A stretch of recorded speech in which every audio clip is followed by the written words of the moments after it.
मोअज़्ज़ज़ अरकान, madam chairperson.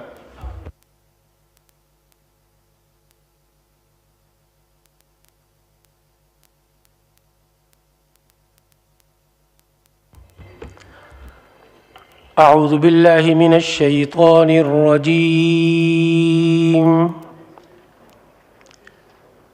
बिस्मिल्लाहिर रहमानिर रहीम।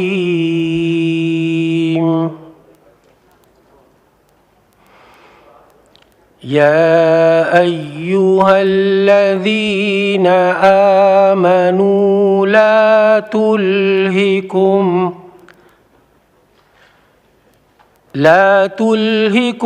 अम्वालुकुम वला औलादुकुम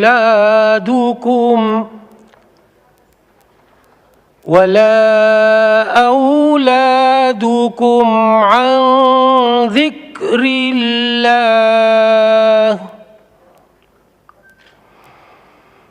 वमन यफ़अल ज़ालिक फ़उलाइक हुमुल ख़ासिरून।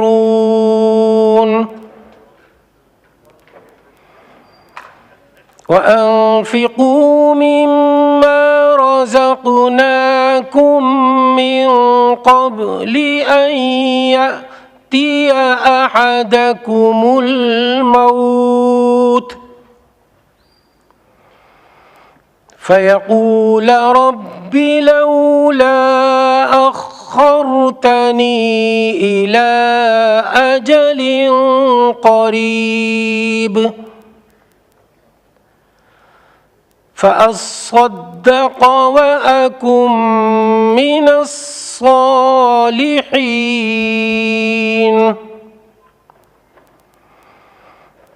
वलन युअख़्ख़िरल्लाहु नफ़्सन इज़ा जाअ अजलुहा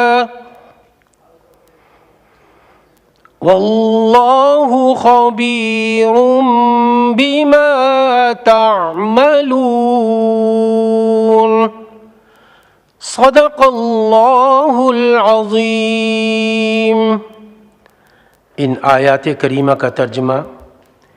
ए ईमान वालो, तुम्हारी दौलत और तुम्हारी औलाद तुम्हें अल्लाह की याद से गाफिल न करने पाएँ, और जो लोग ऐसा करेंगे वो बड़े घाटे का सौदा करने वाले होंगे। और हमने तुम्हें जो रिज़्क़ दिया है उसमें से अल्लाह के हुक्म के मुताबिक खर्च कर लो, क़ब्ल इसके कि तुम में से किसी के पास मौत आ जाए तो वो ये कहे कि ए मेरे परवरदिगार, तूने मुझे थोड़ी देर के लिए और मोहलत क्यों न दी कि मैं खूब सदका करता और नेक लोगों में शामिल हो जाता। और जब किसी शख्स का मुअय्यन वक्त आ जाएगा तो अल्लाह उसे हरगिज़ मोहलत नहीं देगा, और जो कुछ तुम करते हो अल्लाह उससे पूरी तरह बाखबर है। वमा अलैना इल्लल बलाग। हदीस नबी सल्लल्लाहु अलैहि व आलिहि वसल्लम। अन अबी मूसा अल-अशरी रज़ियल्लाहु तआला अन्हु क़ाल क़ुल्तु या रसूलल्लाह सल्लल्लाहु अलैहि व आलिहि वसल्लम अय्युल मुस्लिमीन अफ़ज़लु? क़ाल मन सलिमल मुस्लिमून मिन लिसानिही व यदिही औ कमा क़ाल अलैहिस्सलातु वस्सलाम। मुत्तफ़क़ुन अलैह। हज़रत अबू मूसा अशअरी रज़ियल्लाहु ताला अन्हु से रवायत है कि मैंने अर्ज़ किया, या रसूल अल्लाह सल्लल्लाहु अलैहि वसल्लम, मुसलमानों में से कौन अफ़ज़ल है? आप सल्लल्लाहु अलैहि व आलिहि वसल्लम ने इरशाद फरमाया कि जिसकी ज़बान और हाथ से दूसरे मुसलमान महफूज रहें। सदक़ रसूलुहुन नबियुल करीम।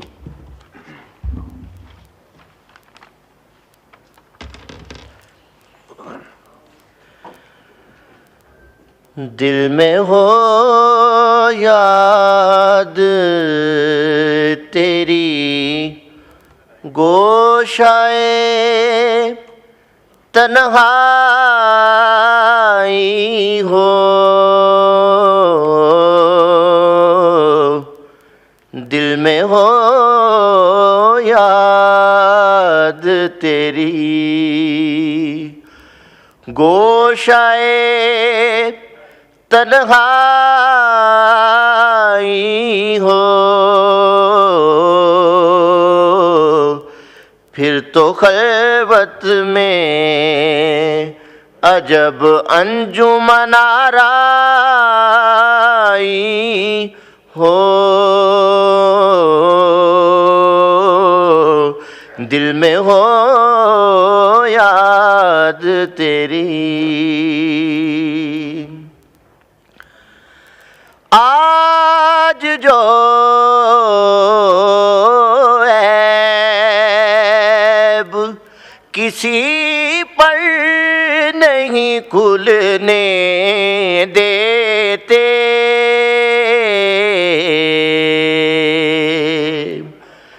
आज जो ऐब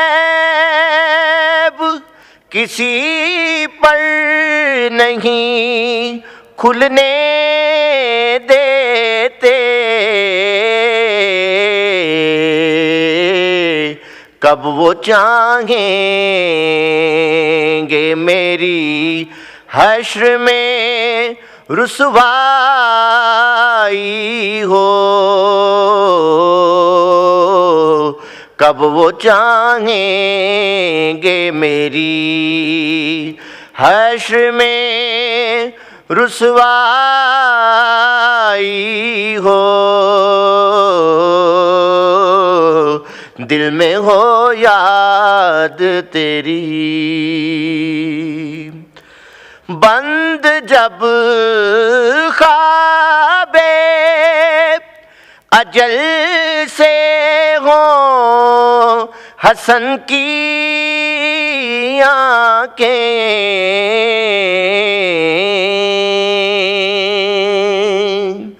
बंद जब ख्वाबे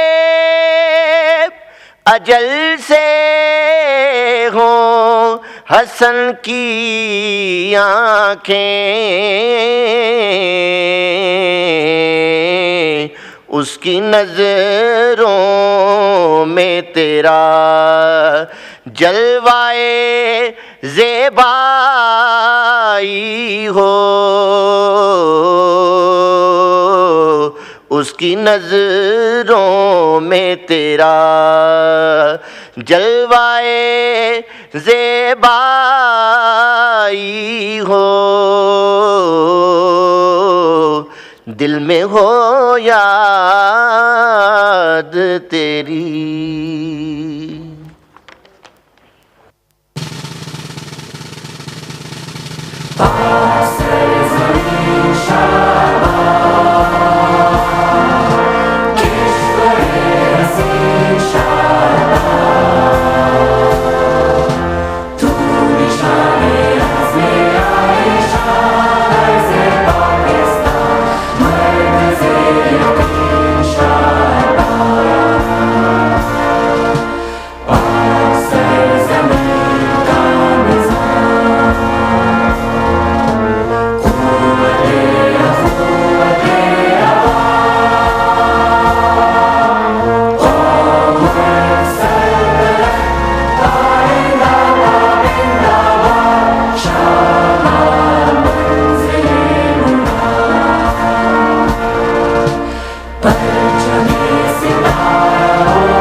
बिस्मिल्लाहिर्रहमानिर्रहीम और अस्सलामुअलैकुम। फातिहा के लिए मुझे पहले नाम दे दीजिए।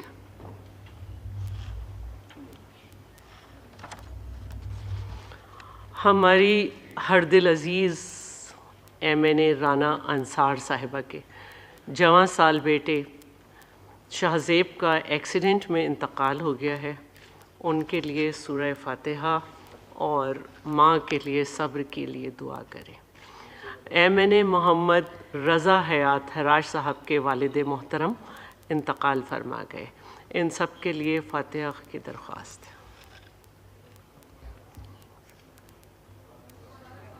मौलाना साहब आप प्लीज़, नसीम अली शाह आप। अल्लाहुम्मा अग़फ़िर लहय्यिना व मय्यितना व शाहिदना व गायबिना व सग़ीरना व कबीरना व ज़करना व उन्साना।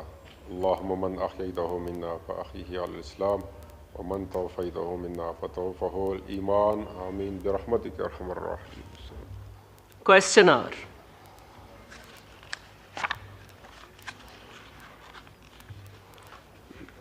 क्वेश्चन मुझे दीजिए।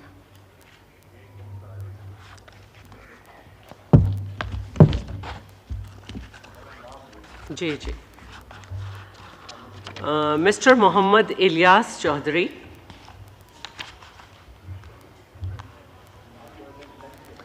Not present. Now the next question. Madam Rana Ansar साहिबा वो नहीं मौजूद हैं। और mister next question mister Ramesh Lal, ये भी मौजूद नहीं है, मौजूद हैं जी रमेश साहब। क्वेश्चन नंबर 139 सप्लीमेंट्री पर, इसका मेरा ख्याल है जवाब अभी तक नहीं आया है। एक मिनट, ये क्वेश्चन जो है ट्रांसफ़र हो गया है कम्युनिकेशन डिवीज़न को, तो नेक्स्ट रोटा डे पे आपको इसका जवाब आएगा आपके पास।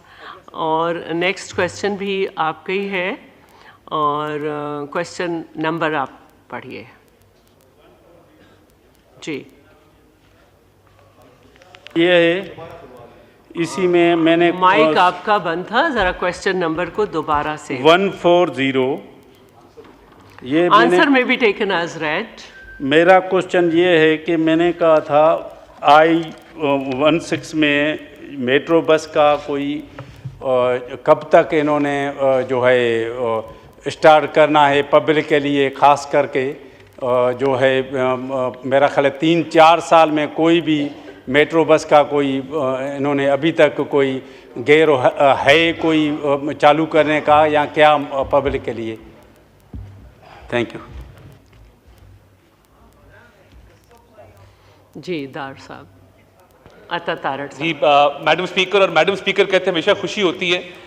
मेरी इसमें गुजारिश सिर्फ इतनी है कि जो I-16 का सेक्टर है दैट इज़ अंडर डेवलपमेंट, और उसकी डेवलपमेंट के काम साथ साथ चल रहे हैं, तो इसकी जो डेडलाइन दी गई है वो जनवरी 2025 की दी गई है कि जनवरी 2025 तक जो फीडर रूट हैं वो I-16 के सेक्टर को इलेक्ट्रिक बसेस चलेंगी, और ये इलेक्ट्रिक बसेस जो हैं वो I-16 से लेकर तो N5 का जो मेट्रो का स्टेशन उससे भी लिंक करेंगी।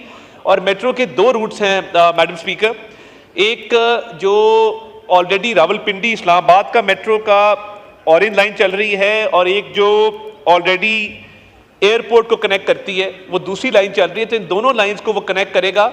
जनवरी 2025 की डेडलाइन दी गई है, ये प्लान का हिस्सा है, और जब ये सेक्टर मुकम्मल तौर पे डेवलप हो जाएगा उसके साथ साथ इस पर भी पूरी तवज्जो दी जा रही है जी। बहुत शुक्रिया। शाजिया सोबिया असलम साहिबा फॉर द सप्लीमेंट्री। नहीं मैडम, मेरा क्वेश्चन है सप्लीमेंट्री के लिए। ठीक है, कोई सप्लीमेंट्री नहीं है, ठीक है। Next question doctor Shazia Sobia Aslam साहिबा, आंसर में भी टेकन एज राइट जी। क्वेश्चन नंबर 141 जल्दी जल्दी। क्वेश्चन नंबर 141 ठीक है, आंसर में भी टेकन एज राइट जी। Thank you madam. मेरा क्वेश्चन सप्लीमेंट्री क्वेश्चन ये है कि क्या इस्लामाबाद की हदूद को भी तब्दील किया जा रहा है? जो इलाके पहले रावलपिंडी में आते थे, जहां अब बहरिया टाउन और DHA बनाया गया है, क्या वो इस्लामाबाद में शुमार होंगे? और दूसरा जवाब में जो मुझे ये दिया गया है कि नए मास्टर प्लान पे भी अमल दरामद किया जा रहा है, तो क्या ये मास्टर प्लान का कुछ फीचर्स हमें बता सकते हैं? जी जनाब अता तारड़ साहब। बहुत अहम सवाल है ऑनरेबल मेंबर साहिबा का। ये जो मास्टर प्लान था ये जनवरी में सबमिट किया गया कैबिनेट को, और कैबिनेट का ख्याल ये था कि जिस तरह दुनिया में जदीद शहर होते हैं और उनके सेलियंट फीचर्स अब टेक्नोलॉजी पे मूव कर गए हैं, दुनिया स्मार्ट सिटी की तरफ मूव कर गई है, और Islamabad is already a safe city, तो स्मार्ट सिटी के जो फीचर्स हैं वो भी इंक्लूड किए जाएँ। और देखिए इस्लामाबाद पाकिस्तान के चंद उन शहरों में इसका शुमार होता है जहाँ पे मटिकुलस प्लानिंग की गई है, सेक्टर्स आपके प्लान्ड हैं, हर सेक्टर में एक मरकज़ है, उसके लिए जगह डेडिकेट की गई है, कम्युनिटी सेंटर के लिए जगह डेडिकेट की गई है, एवेन्यूज़ बने हुए हैं।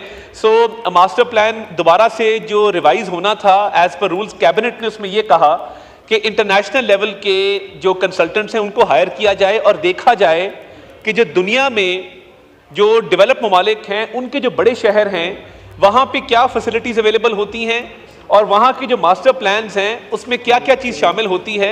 तो उसके लिए ऑलरेडी CDA ने इंटीरियर को लिख दिया है कि उनको इजाज़त दी जाए कि इंटरनेशनल टेंडरिंग के ज़रिए ये इंटरनेशनल कंसल्टेंट्स हायर किए जाएँ। इन द मीन वाइल मैं इस हाउस को और ऑनरेबल मैडम स्पीकर आपको ये प्राइज़ करना चाहता हूँ कि जो स्मार्ट इससे हट के जो स्मार्ट सिटी की ऐप डेवलप की जा रही है उसके अंदर तमाम तर फैसिलिटीज़ हर सिटीज़न को माई इस्लामाबाद के नाम से वो लॉन्च हो रही है।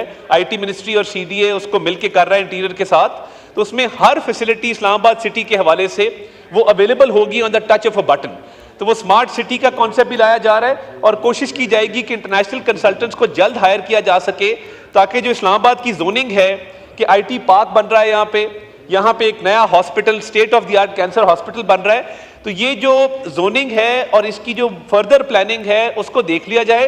जहाँ तक ताल्लुक है कि जी बैरिया टाउन और DHA जो रावलपिंडी की जुरिस्डिक्शन में आते हैं वो रावलपिंडी में ही रहेंगे। इसको एक्सपैंड करने का इस्लामाबाद की टेरिटोरियल जुरिस्डिक्शन को अभी कोई प्लान नहीं है, मगर कोशिश की जाएगी कि इंटरनेशनल कंसल्टेंट्स की हायरिंग का प्रोसेस जल्दी मुकम्मल कर लिया जाए। और मेरी गुजारिश होगी कि अगर इसमें ऑनरेबल मेंबर का कोई इनपुट है तो ये कमेटी को भी रेफर किया जा सकता है कि वहाँ पे अपनी इनपुट दे दीजिए और वो CDA को पहुँचा दी जाएगी ताकि उस पर प्रॉपर काम कर लिया जाए। शाहिदा रहमानी साहिबा, आप सप्लीमेंट्री पूछना चाह रही हैं? थैंक यू चेयरपर्सन साहिबा। मिनिस्टर साहब ने बड़ी डिटेल से जवाब दिया है और सब कुछ ऐसा लग रहा है कि मतलब हो चुका है। लेकिन मैं ये पूछना चाहती हूँ कि 14 जनवरी 2019 को ये नज़रसानी के लिए वफाकी कमीशन को हदफ दिया गया था। आज 2024 एंड पे जा रहा है, तो ये कब तक जो है वो मास्टर प्लान को की जो सिफारिशात हैं और ये तब्दीलियाँ और ये कब तक मुकम्मल हो जाएगा? केयर टेकर दौर में 22 जनवरी 2024 को एक रिवाइज प्लान सबमिट किया गया कैबिनेट को। तो जो रिवाइज प्लान इस जनवरी में सबमिट किया गया उस पे कैबिनेट का डिसीजन ये था कि आप इसमें इंटरनेशनल बेस्ट प्रैक्टिसेस को मलूज़े खातिर लाइए और इंटरनेशनल कंसल्टेंट ये काम करें, लोकली किसी कंसल्टेंट को इसके लिए हायर ना किया जाए। ये देखा जाए कि बाहर के ममालिक में क्या प्रैक्टिसेस जो हैं वो अडॉप्ट की जाती हैं। तो क्योंकि इस जनवरी में ये आया है, कैबिनेट ने इस पे एक डिसीजन दिया है, ये वापस रेफर हुआ है, तो इस पे CDA ने इंटीरियर को कहा है कि वो इंटरनेशनल कंसल्टेंट हायर करे। आपकी कोई तजावीज़ हैं, मैं हाउस में भी हाजिर हूँ, अगर आप मुझे लिख के दे दीजिए। अगर ये कमेटी में रेफर करना चाहते हैं मोस्ट वेलकम, मगर इस पे बड़ी तेज़ी से काम हो रहा है और कोशिश की जाएगी इसको जल्द मुकम्मल कर लिया जाए।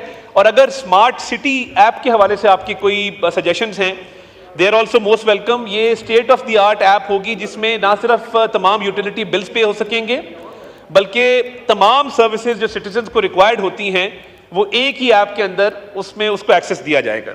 Thank you. Ma'am Shazia Aslam Soomro साहिबा, please raise your supplementary.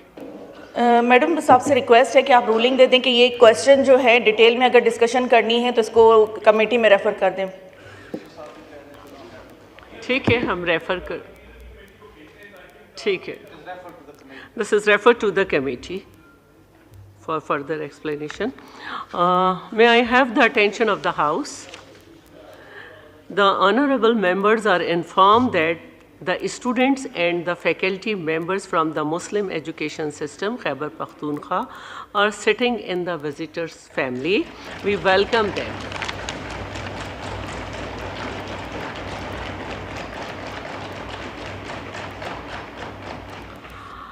Next question, Madam Asiya Naz Tanoli.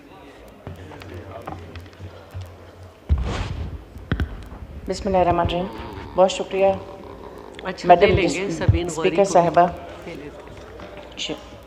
अच्छा, मेरा सवाल क्वेश्चन नंबर 143। अच्छा मैम, मेरा ये सवाल था हॉकी के हवाले से। तो मैं कहना चाहूँगी आंसर तो मुझे मिल गया। सवाल का नंबर पढ़ लीजिए। Question number 143। आंसर में भी टेकन एज रेड। मैम, मैं पूछना चाहूँगी कि यहाँ पे जवाब में बताया गया है कि खेलों में सरमायाकारी को राग़िब करने के लिए स्पोर्ट्स इकोनॉमी के हवाले से एक वर्कशॉप सेमिनार मुनक़िद किया जा रहा है, तो इसकी तशहीर क्यों नहीं की गई अभी तक कि ये कब किया जाएगा? दूसरा जो है, ज़ाहिर है हॉकी एक ऐसा खेल है जो हमारा कौमी खेल है और यूरोप में इसको बहुत खेला जाता है फ़ुटबॉल की तरह, तो यहाँ पे इसको इस तरह पजीराई क्यों नहीं मिल रही? क्योंकि पिछली दहाइयों में हॉकी ने बड़ी कामयाबियाँ हासिल की। अब जो खेल हम क्रिकेट के तौर पे देख रहे हैं उसमें तो हमारा बिल्कुल ज़ीरो जा रहा है। हमारे क्रिकेटर्स जो हैं वो ऐड बनाने में मसरूफ़ हैं, एक्टिंग करने में मसरूफ़ हैं, और वो ये नहीं देख रहे कि जी हमारे ऊपर ज़िम्मेदारी भी है पाकिस्तान की, और पाकिस्तान की क्रिकेट टीम का एक नाम है, या तो फिर उन्हें इंजरीज़ हो जाती हैं या फिर वो ऐड बनाने में लग जाते हैं। मैडम, आप तो हॉकी का क्वेश्चन करके मैं ये कहना चाहूँगी मैम कि हॉकी को इस तरह प्रमोट क्यों नहीं किया जा रहा, कि इस तरह की फैसिलिटेशन क्यों नहीं दी जा रही कि इस खेल को प्रमोट किया जाए, और ख़वातीन को ख़ास तौर पे, क्योंकि ख़वातीन भी इसमें शामिल होती हैं, उनकी प्रमोशन के हवाले से उनको इस तरह फैसिलिटेट नहीं किया जाता। तो इसके ऊपर ज़रा मुझे बताइएगा कि मिनिस्ट्री क्या काम कर रही है। और दूसरी बात मैं ये कहना चाहूँगी मैडम कि ये टैलेंट, हॉकी का टैलेंट हर स्कूल, कॉलेज और यूनिवर्सिटी लेवल पे क्यों नहीं इसका इनेकाद किया जाता कि वहाँ से हॉकी के खिलाड़ियों को जो टैलेंट है वो बाहर आए और इस तरह के प्रोग्राम किए जाएं। थैंक यू जनाब अता तारड़ साहब। किरण साहिबा रिप्लाई करेंगी IPC। बिस्मिल्लाहिर्रहमानिर्रहीम। थैंक यू स्पीकर साहिबा, आपका शुक्रिया। आपको यहाँ पर देख के हमें भी खुशी होती है। आप लोग प्लीज क्रॉस टॉक ना करें, प्लीज नो क्रॉस टॉक। जी किरण दा। थैंक यू मैम चेयरपर्सन साहिबा। मेरी कुलीग ने बहुत ही अच्छा सवाल किया। बिल्कुल हॉकी जो है वो हमारी कौमी गेम है जिसको हम रिवाइव करने जा रहे हैं। डेफिनेटली एक वक्त था जब पाकिस्तान में हॉकी का बहुत नाम था, इसमें कोई शक नहीं है कि हॉकी हम स्पोर्ट्स में बहुत पीछे रह गए और क्रिकेट बहुत आगे चली गई। हम इसे रिवाइव कर रहे हैं और ये क्रेडिट मैं समझती हूँ मियां मोहम्मद नवाज शहबाज साहब, प्राइम मिनिस्टर पाकिस्तान के चेहरे पर जाता है कि अभी हमारी जो हॉकी की टीम थी वो रनर अप थी, लेकिन उनको बुलाया गया, PM साहब ने उनको बुलाया और उसके साथ साथ उनको 10-10 लाख रुपया जो है वो पर पर्सन जो जिस टीम ने जिस खिलाड़ी ने वहाँ पर परफॉर्म किया था उनको दिया गया। तो हम इस रिवाइव की तरफ जा रहे हैं। और जहाँ तक इन्होंने कॉन्फ्रेंस की बात कही, डेफिनेटली वो कॉन्फ्रेंस जो है उसकी डेट फाइनलाइज हो जाएगी तो उसकी तशरीह भी हो जाएगी। थैंक यू जी।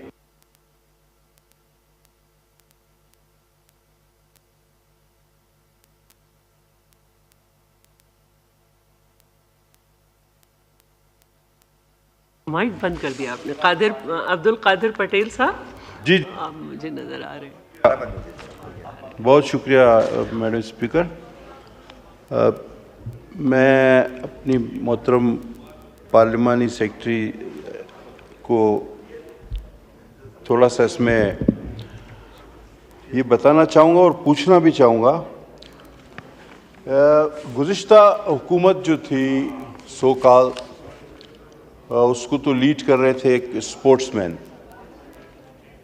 उनकी हुकूमत में फुटबॉल, हॉकी और क्रिकेट वफाकी इदारों से ख़त्म कर दी गई थी, जिसकी वजह से टैलेंट उभर कर सामने नहीं आ रहा था और खेल यानी स्पोर्ट्स बिल्कुल ज़वाल पजीर हुए। लेकिन जब PDM की हुकूमत आई तो इस चीज़ को मद्देनज़र रखते हुए कि ये वफाकी इदारों की और सूबाई इदारों की जो टीमें होती हैं क्रिकेट, फुटबॉल और हॉकी की, उसमें रोज़गार हासिल करने की वजह से भी मुकाबले की एक सूरत होती है और इस तरह भी खेलों को फ़रोग़ मिलता है। तो ये एक तफसीली गौर व गौस के बाद प्राइम मिनिस्टर मियां शहबाज शरीफ साहब ने एक समरी अप्रूव की, एक हुक्मनामा जारी किया कि कम से कम तमाम वफाकी इदारे हॉकी, क्रिकेट और फुटबॉल इन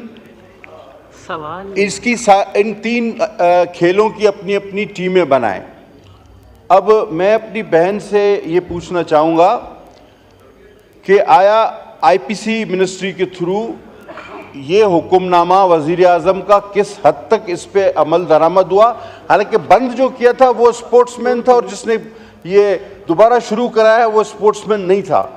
जिस तरह अरशद नदीम वापडा से आया, तो ये महकमा जाती स्पोर्ट्स बहुत इम्पोर्टेंट होते हैं। जिस तरह मायानाज पाकिस्तान का फुटबॉलर अली नवाज पीआईए से आया था। तो मैं ये पूछना चाहूँगा, एक क्वेश्चन भी मेरा होगा, अगर फ्रेश क्वेश्चन समझ लें तब भी इसके लिए आइंदा बता सकती हैं आप कि ये बाकायदा कैबिनेट से अप्रूव हुआ था और तमाम वफाकी महकमों को हिदायत गई थी कि फुटबॉल, क्रिकेट, हॉकी कम से कम इन 3 टीमों को आप बनाएं और हर महकमा बना के जवाब दे। आया इस पर कितना अमल दरामद हुआ, मेरा ये सवाल भी है। और अगर इसको फ्रेश क्वेश्चन समझें या मालूमात समझें तो मेहरबानी फरमाकर इस पर रोशनी डालें।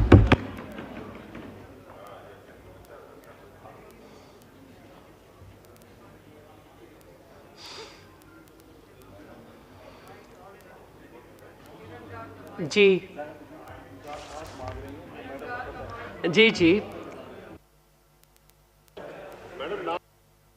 आप नाम लेंगी माइक खुलेगा। मेरा भी वही हो गया, खुल गया। थैंक यू जी। पटेल साहब, आपने खुद ही सवाल कर दिया और सवाल का जवाब भी आपने खुद ही दे दिया कि रिवाइव करने की बात की आपने। बिल्कुल आप ठीक कह रहे हैं कि पिछली जब हुकूमत थी, एक स्पोर्ट्समैन की हुकूमत थी, लेकिन उसने जो स्पोर्ट्स था उसको बिल्कुल ही बंद कर दिया। और हम जब पीडीएम की हुकूमत में भी आए, मियां मोहम्मद शहबाज साहब, तो उन्होंने तब भी इसको रिवाइव किया। और जो बात आपने कही, हमने शहबाज साहब ने, पीएम पाकिस्तान ने डिपार्टमेंटल स्पोर्ट्स जो है वो रिवाइव किया है। और इस वक्त कोई भी ऐसा नहीं है क्रिकेट का, किसी भी कोई भी ऐसा स्पोर्ट्समैन नहीं है कि जो जॉबलेस हो, उसके बाद जॉब ना हो। हर डिपार्टमेंट में जो है उसकी जॉब कंफर्म है। एजाज जखरानी साहब। Thank you madam speaker. Madam speaker, जैसे आपको पता है कि अरशद नदीम से पहले अगर किसी गेम में हमने गोल्ड मेडल लिया था तो वो हॉकी था। 1984 के ओलंपिक्स में, लॉस एंजलिस ओलंपिक्स में हमने हॉकी में गोल्ड मेडल लिया था। और ये वाहिद पाकिस्तान की कौमी खेल था जिसमें पाकिस्तान हमेशा वर्ल्ड कप और दूसरे जितने भी टूर्नामेंट्स होते थे सेमीफाइनल, फाइनल तक हमेशा पहुंचते थे। मैडम स्पीकर, आपको खुद पता है हॉकी के बारे में, और लास्ट जो हॉकी की हमने एशियन चैम्पियनशिप जीती थी वो पाकिस्तान पीपल्स पार्टी के दौर में जीती थी। उसके बाद कभी भी किसी मेजर टूर्नामेंट में नहीं जीते। मैं ये पूछना चाहता हूँ कि मिनिस्ट्री हमेशा फेडरेशन को मदद करती है, फेडरेशन को सपोर्ट करती है और फेडरेशन टैलेंट को हंट करके उसको भेजती है। और पिछले दिनों अखबार में आया था कि हमारे हॉकी फेडरेशन के खिलाड़ी, हॉकी के खिलाड़ी गए थे बाहर मुल्क, तो उन्होंने अपने होटल की बुकिंग भी खुद करवाई थी अपने पैसों से। ये हमें बताएं कि ये क्या कर रहे हैं, फेडरेशन को किस तरह हेल्प कर रहे हैं, फेडरेशन को किस तरह सपोर्ट फाइनेंशियली कर रहे हैं। अगर ऑनरेबल पार्लियामेंट सेक्रेटरी ये बता दें। जी किरण डार साहब। जी जी मुझे याद है, ले लेती हूँ। जी, फेडरेशन को हम सपोर्ट करते हैं जी। जो बात आपने की, मैं इसकी ज़रूर इंक्वायरी कराऊंगी कि ऐसा नहीं हो सकता कि जो स्पोर्ट्समैन है यहाँ से जाएं और उसको फेडरेशन या जो है दूसरा डिपार्टमेंट जो है उसको डील ना करे। मैं इसकी ज़रूर इंक्वायरी करा के आपको ज़रूर बता दूँगी। थैंक यू जी। Next question ma'am Sabeen Gauri साहब। She is not present. Next question Syed Aminul Haq. Question number 145। Answer में बी टेकन एज रेड। शुक्रिया जनाब वाला। जनाब वाला, मेरा सवाल फाजिल वज़ीर से है, वेरी सिंपल, कि ये सेफ सिटी प्रोजेक्ट कराची के हवाले से था जो कि गालिबन 2014-15 में शुरू हुआ, बट अनफॉर्चुनेटली हम 2024 में मौजूद हैं। 10 साल गुजरने के बाद भी ये मुकम्मल नहीं हुआ और यही वजह है कि कराची में स्ट्रीट क्राइम ज़ोरों पर मौजूद है। मेरा स्पेसिफिक सवाल है मेरे फाजिल वज़ीर से कि अगर सूबाई हुकूमत में कैपेसिटी नहीं है या उनका विल नहीं है कि वो सेफ सिटी प्रोजेक्ट पे काम कर सके, तो क्या वफाकी हुकूमत अपने वफाकी अदारे जो NIT भी मौजूद है, PIT भी मौजूद है, उनसे सूबाई हुकूमत के हैंड होल्डिंग करने के लिए तैयार है? जनाब तारड़ साहब। ऑनरेबल मेंबर, क्योंकि साबिक IT मिनिस्टर भी रहे हैं तो वो IT की डायनामिक्स को हम सबसे बेहतर समझते हैं। तो मैडम स्पीकर, इसमें जो पहला इस मुल्क का सेफ सिटी प्रोजेक्ट लगाया गया वो आप ही की गवर्नमेंट के दौर में इस्लामाबाद में लगा, और फिर लाहौर के अंदर उससे 4 गुना बड़ा सेफ सिटी का प्रोजेक्ट लगाया गया। और मैं आपको बताऊं, क्राइम कंट्रोल के अंदर और दहशत गर्दी के तदारक के लिए इतना बड़ा किरदार सेफ सिटी ने अदा किया है कि वो अल्फाज में बयान नहीं हो सकता।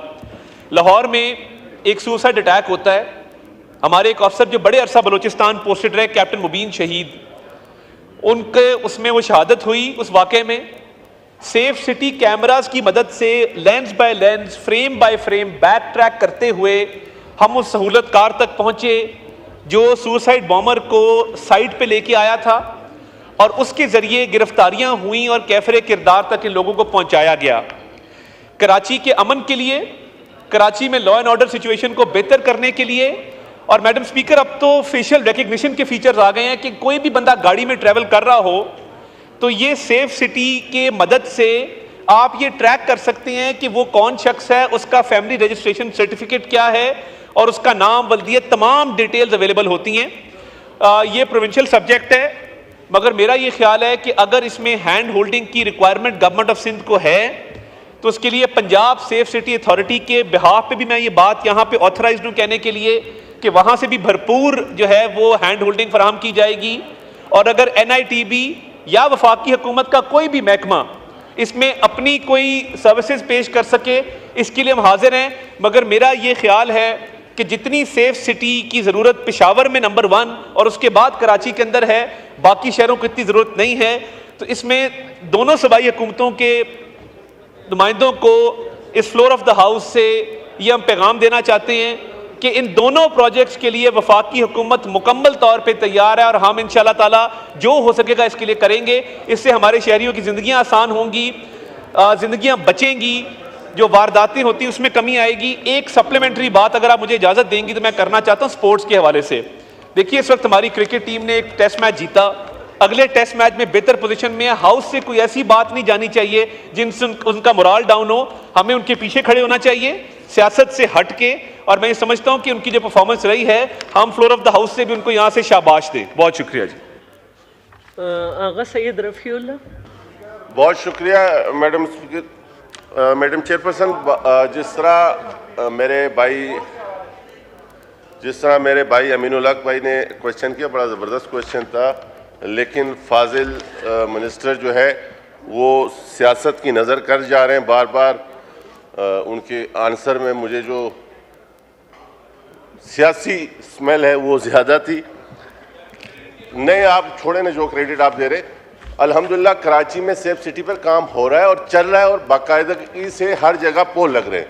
तो आप वो बात करें जो, चूँकि आपका वहाँ पर सूबाई मेंबर तो है नहीं कि आपको पता चले। अल्हम्दुलिल्लाह इनके हैं, तो वो सूबाई सब्जेक्ट है, सूबाई असम्बली में रेस करे अगर कोई और अपडेट करनी है।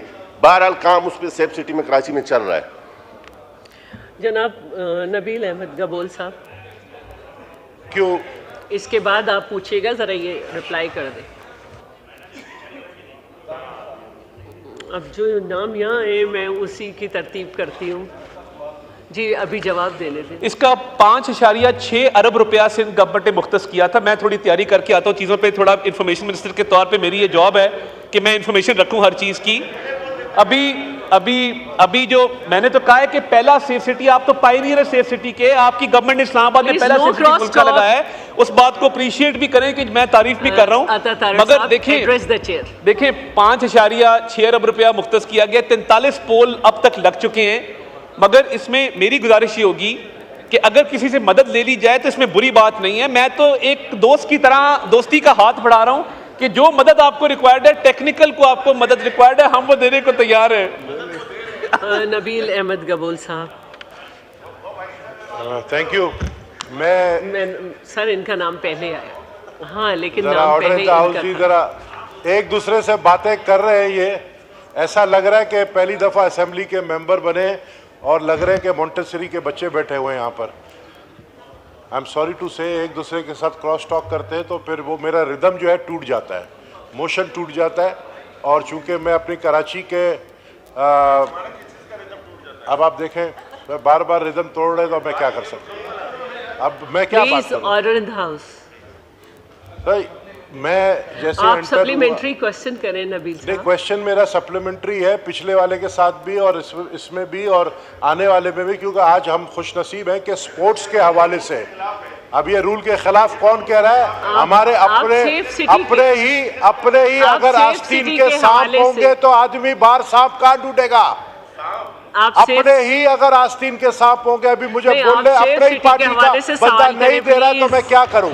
रेलेवेंट गुफ्तगू ना करें, सेफ सिटी के हवाले से सवाल करें।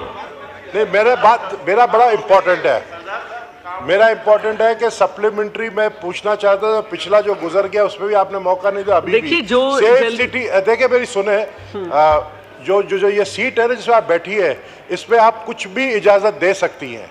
रूल्स हमारे मुल्क के अंदर माशाल्लाह जबरदस्त चलते हुए आ रहे हैं। आपने पिछले दिनों देखा कि सुबह 5:30 बजे तक हम यहाँ बैठे रहे। जी, तो मैं मजीद और कुछ इस हवाले से कहना चाह रहा हूँ कि आपने स्पोर्ट्स का जो मिनिस्ट्री है आपके पास, नहीं प्लीज आप नबील आप तशरीफ रखें। नहीं नबील इस तरह नहीं करें, तशरीफ रखें। जी जावेद हनीफ साहब। नहीं देखें ये गलत बात है, टाइम भी ज़ाया हो रहा है और इस तरह नहीं करें, इस तरह नहीं करें, फिर एक ही कस्टम बन जाएगा। जी Javed Hanif madam chairperson, regarding this safe city project, यहाँ जो बात की गई है कि जी ये बहुत अच्छी प्रोग्रेस है, इसके अंदर बहुत अच्छा चल रहा है, मैं इसको थोड़ा सा इसको एक्सप्लेन करना चाहूँगा। सबसे पहले जो इन्वेस्ट किया गया था, कराची में इन्वेस्ट किया गया था सेफ सिटी प्रोजेक्ट, और 2014 के अंदर किया गया था। 2014 से आज 24 हो गए, 10 साल हो गए हैं। मीनवाइल इस्लामाबाद में लग चुका है, लाहौर में लग चुका है, बाकी जगहों पे भी काम हो रहा है, कराची के अंदर नहीं हो रहा।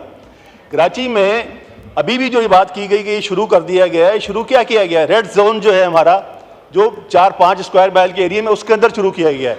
बाकी कराची जो तकरीबन 700-800 स्क्वायर माइल में फैला हुआ है, उसमें कोई नहीं है। जहाँ क्राइम हो रहे हैं, औरंगी है, नाजाबाद है, कुरंगी है, आपके जो पूरे बलीर है, जो जहाँ लोग रहते हैं, यहाँ जो गवर्नर रहता है, चीफ मिनिस्टर रहता है, मिनिस्टर्स रहते हैं, वहाँ पे शुरू कर दिया है। आपका नहीं है, जहाँ लोग हैं, क्वेश्चन करें। मेरा क्वेश्चन ये है कि फेडरल गवर्नमेंट जो है equally responsible for the law and order. Federal government ने रेंजर्स भी डिप्लॉय की हुई है, मीनिंग देयर बाय कि फेडरल गवर्नमेंट की प्रेजेंस है वहाँ पे। अगर फेडरल गवर्नमेंट की प्रेजेंस है वहाँ पे तो फेडरल गवर्नमेंट की रिस्पॉन्सिबिलिटी भी बनती है, इसको देखें, एटलीस्ट इसको मॉनिटर तो करें कम से कम। ठीक कि जी क्या हो रहा है, 10 साल से क्यों नहीं हुआ ये? ठीक, इसमें क्वेश्चन अगर है तो रिप्लाई कर दे। स्पीकर इसमें देखिए, इसमें फेजेस में होना था, और मैं सिंध गवर्नमेंट के बिहाफ पे आपको ये ब्रीफ कर देता हूँ कि जो पहला कॉरिडोर है एयरपोर्ट वाला, जो रेड जोन को कवर करता है, 43 पोल लगे हैं। मगर ये भी आपके नॉलेज में हो कि ये इसमें जो गवर्नमेंट टू गवर्नमेंट ये कॉन्ट्रैक्ट हुआ है, ये बिटवीन द सिंध गवर्नमेंट और NRTC है, जो हमारा नेशनल रेडियो और टेलीकम्युनिकेशन का कॉर्पोरेशन है, which comes under the ministry of defence production. ये उनके दरमियान गवर्नमेंट टू गवर्नमेंट है। 10 साल नहीं, इसको 8 साल लगे हैं। मगर मुराद अली शाह साहब इसका रिव्यू भी लेते हैं और मैं समझता हूँ कि बड़े एफिशिएंटली प्रोजेक्ट्स को एग्जीक्यूट करते हैं। हमारी रिक्वेस्ट ये होगी कि इस प्रोजेक्ट के हवाले से ये पूरे मुल्क का मामला है, ना सिर्फ इसको टाइमली जो है इसकी एग्जीक्यूशन की जाए बाकी फेजेस की, बल्कि इस पर अगर कमेटी के अंदर ब्रीफिंग एक रखवा ली जाए जहाँ पे इनपुट आ जाए तो कोई हर्ज नहीं है। जी मुझे कोई इतराज़ नहीं है, इसकी ब्रीफिंग रखवाई जाए, क्योंकि जहाँ तक मेरी नॉलेज है 2 फेज़ मुकम्मल हो चुके हैं। जी मैंने कर दिया है। जी ये जो है प्रोविंशियल मैटर है, आप ऐसा करें, वहाँ के मेयर से और मुख्तलिफ लोगों से मालूमात ले लें, अच्छे ताल्लुकात हैं आपके। नेक्स्ट क्वेश्चन मैम शर्मिला साहिबा फारूकी हशाम। नहीं, इस तरह से नहीं है, पाकिस्तान के हिस्से में। जी बात करें शर्मिला साहिबा। Question number. Madam chairperson, question number 146। Answer में be taken as right. Madam मेरे सवाल के 3 पार्ट्स हैं और मैं छोटे छोटे 2 सवाल करूंगी मिनिस्टर साहब से। पहले तो मैं बिल्कुल सराहना चाहूँगी पाकिस्तान की सिक्योरिटी फोर्सेस को, कस्टम्स को और एंटी नारकोटिक्स फोर्स को और नारकोटिक्स मिनिस्ट्री को कि वो अच्छा काम कर रहे हैं, क्योंकि अभी हाल ही के अंदर कोई 1 अरब रुपए के तुर्खम बॉर्डर से ड्रग्स रिकवर किए इन्होंने, and there are many instances जहाँ पर उनकी काविशों को सराहना चाहिए। मेरा सवाल ये है कि मिनिस्टर साहब ने अपने जवाब में बी में बताया कि ये इनकी बड़ा एक नेटवर्क है और ये दीगर एजेंसीज़ के साथ मिलके जो ड्रग सप्लाई चेन है उसको डिस्टर्ब करते हैं। मेरी जो इस वक्त जो परेशानी है और जो मेरी एक ख्वाहिश है वो ये है, एजुकेशनल इंस्टीट्यूशंस के अंदर जो आइस मिल रही है बच्चों को वो कहाँ से आ रही है और उसको ख़त्म करने के लिए क्या इक़दाम उठाए जा रहे हैं, ये सप्लाई चेन को डिस्टर्ब करने के लिए क्या इनिशिएटिव्स लिए जा रहे हैं। मैडम, ये एजुकेशनल इंस्टीट्यूशन के कैंपसेस के अंदर मिल रही है बच्चों को। ये बच्चे हमारे वो असासा हैं, जैसे हमारे एटमी असासे होते हैं ना, हम उनको प्रोटेक्ट करते हैं, बच्चे हमारे कौम के वो असासा हैं। दूसरा मेरा एक माइक ऑन कर दें। क्वेश्चन जी मैडम, ये यहाँ पर जो सी में आंसर दिया गया है कि पॉपी कल्टीवेशन जिन एरियाज में प्रेवलेंट है वहाँ के फार्मर्स को अल्टरनेटिव, मैडम बहुत शोर हो रहा है, मेरी कंसंट्रेशन नहीं जा रही, एवरीबॉडी इज टॉकिंग। प्लीज आप लोग क्रॉस टॉक नहीं करें, इस तरह नहीं करें, हाउस को ऑर्डर करें। जी मैडम, ये जो पॉपी कल्टीवेशन जो स्पेसिफिक एरियाज हैं वहाँ के फार्मर्स को अल्टरनेटिव लाइवलीहुड क्या प्रोवाइड किया जा रहा है, इसमें वो इनिशिएटिव्स की डिटेल्स नहीं दी हैं। अगर कोई इनिशिएटिव्स हैं तो वो बताई जाएं और ये बताया जाए कि उसके नतीजे में पॉपी कल्टीवेशन की तादाद कितनी कम हुई है। ठीक है, थैंक यू। जनाब तारड़ साहब। मैं बड़ा शुक्रगुजार हूँ जी शर्मिला फारूकी साहिबा का, क्योंकि उनके सवालात हमेशा इश्यूज़ ऑफ पब्लिक इम्पोर्टेंस के ऊपर होते हैं और बड़े प्रेसिंग इश्यूज़ के ऊपर होते हैं। इस हवाले से मैं ये कहना चाहूँगा कि हमारी जो इंटरनेशनल कोलैबोरेशंस हैं, मैं वहाँ से शुरू करूँगा। वो USA के साथ, UK के साथ, ईरान के साथ, टर्की के साथ, UAE के साथ, सऊदी अरब के साथ, कतर के साथ वो चल रही हैं और हमारे लगभग जो हैं वो 37 MOUs हुए हैं मुख्तलिफ ममालिक के साथ। हमारी जो काउंटर पार्ट एजेंसीज़ हैं, जो एंटी नारकोटिक्स कंट्रोल के अथॉरिटीज़ हैं दूसरे ममालिक के अंदर, उनके साथ हमारे ट्रेनिंग प्रोग्राम भी जॉइंट चलते हैं, हमारे ऑफिसर्स को वो ट्रेनिंग भी देते हैं और उसके साथ साथ कैपेसिटी बिल्डिंग के हवाले से भी मामला चलते हैं। जुलाई में एक मीटिंग हुई थी मैडम, जिसके अंदर हमने जो प्रोविंसेस हैं उनको ये टास्क दिया था कि जहाँ जहाँ पे पॉपी कल्टीवेशन एरिया आप खाली करवा रहे हैं उन फार्मर्स को एडिशनल लैंड जो है वो प्रोवाइड किया जाए बाय द गवर्नमेंट। तो उसके ऊपर प्रोविंस, क्योंकि प्रोविंशियल सब्जेक्ट है, तमाम प्रोविंसेस को ये डायरेक्शन जारी कर दी गई हैं और जुलाई में ये एपेक्स मीटिंग हुई थी। इसके फॉलोअप में मिनिस्ट्री को कहा जाएगा कि वो इसका फॉलोअप करें और देखें कि जुलाई से लेकर अक्टूबर आ गया है तो इस पर क्या पेशरफ्त है। जहाँ तक स्कूल्स का मामला है, इस्लामाबाद के हवाले से अवेयरनेस कैंपेन भी चलाई गई हैं स्कूल्स के अंदर, कॉलेजेस के अंदर, यूनिवर्सिटीज़ के अंदर, और स्कूल्स के स्टाफ को ट्रेनिंग भी दी गई है कि इस हवाले से वो ना सिर्फ बच्चों को बल्कि पेरेंट्स को with regard to parental guidance के पेरेंट्स इसमें क्या रोल प्ले कर सकते हैं वो उन्हें करना चाहिए। और मैं समझता हूँ कि अगर एपेक्स की एक और मीटिंग हुई प्रोविंसेस के साथ तो हमें बहुत मदद मिलेगी कि हम ये अवेयरनेस कैंपेन जो है ये सूबों तक लेके जाएं। और मैं रज़ाकाराना तौर पे, क्योंकि ये सवाल हुआ है, तो मैं चाहूँगा कि मिनिस्ट्री ऑफ इंफॉर्मेशन के बिहाफ पे मैं ये floor of the house commit करता हूँ कि हम भी इस पे एक एड कैंपेन तमाम चैनल्स के ऊपर नेक्स्ट वीक जो है वो चलाएंगे ताकि ये एक ड्रग फ्री सोसाइटी की तरफ हम मूव कर सकें। एंटी नारकोटिक्स की जो मिनिस्ट्री है वो भरपूर अपना किरदार अदा कर रही है। जैसे मैडम ने खुद बात की कि सीजर्स भी हो रहे हैं, छापे भी मारे जा रहे हैं और एक ड्रग फ्री सोसाइटी क्रिएट करने के लिए जो इक़दाम हो सकते हैं वो किए जा रहे हैं। मगर इनकी बात दुरुस्त है कि हमें एजुकेशनल इंस्टीट्यूशंस के ऊपर मज़ीद तवज्जो देने की ज़रूरत है और उसमें मिनिस्ट्री के अलावा स्कूल की इंतज़ामिया, कॉलेज की इंतज़ामिया और पेरेंट्स का भी एक किरदार है कि वो ना सिर्फ नज़र रखें बल्कि इसके नुकसानात के हवाले से जो है वो पूरी तरीके से आगाह करें बच्चों को। बहुत शुक्रिया। Rashid Ahmed Khan sahab, please raise your supplementary. Rashid Ahmed Khan sahab नहीं है। अजीमुद्दीन जाहिद, मिस्टर अजीमुद्दीन जाहिद। जी मैडम शुक्रिया। मैं सवाल पूछना चाहूँगा, हमारे मिनिस्टर साहब जो भी जवाब दे रहे थे कि ये तमाम मिनिस्टरों का जब यही जवाब दे रहे हैं तो जहाँ तक हुकूमत ऑस्टेरिटी मूव्स ले रही है तो मेरा ख्याल है बाकी मिनिस्टरों को फारग करें और एक इन्हीं को रहने दें ताकि काफ़ी बचत हो जाएगी कौमी खजाने। सप्लीमेंट्री कर ले प्लीज़।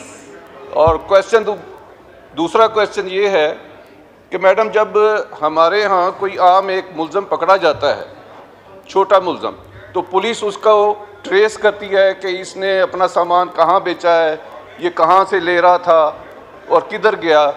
तो ये जब हमारे ये नारकोटिक्स के जो ट्रैफिकर्स हैं या उसका कारोबार या बच्चों को सप्लाई करते हैं, आज तक ऐसा नहीं हुआ कि वो सप्लाई करने वाला जो है जब वो पकड़ा जाए तो उसने वो कहाँ से ली और फिर उसने कहाँ से ली, वो पीछे कभी भी ट्रेस नहीं करते। और जो असल मुल्ज़म हैं, जो कि उनमें से कुछ जो हैं वो बहुत इन्फ्लुएंशियल हैं, कुछ ने वर्दियाँ भी पहनी हुई हैं, कुछ असम्बलियों में भी बैठे हुए हैं, आज तक उन तक कभी हमारी पुलिस नहीं पहुंच सकी, ना उन पर कभी गिरफ्त की गई है। तो मैं ये मिनिस्टर साहब से पूछना चाहूँगा कि वो जो छोटे मुल्ज़म हैं जो हैं उसको परचून फरोश हैं वो तो पकड़ते हैं, आज तक कोई इन्होंने बड़ा मुल्ज़म पकड़ा है?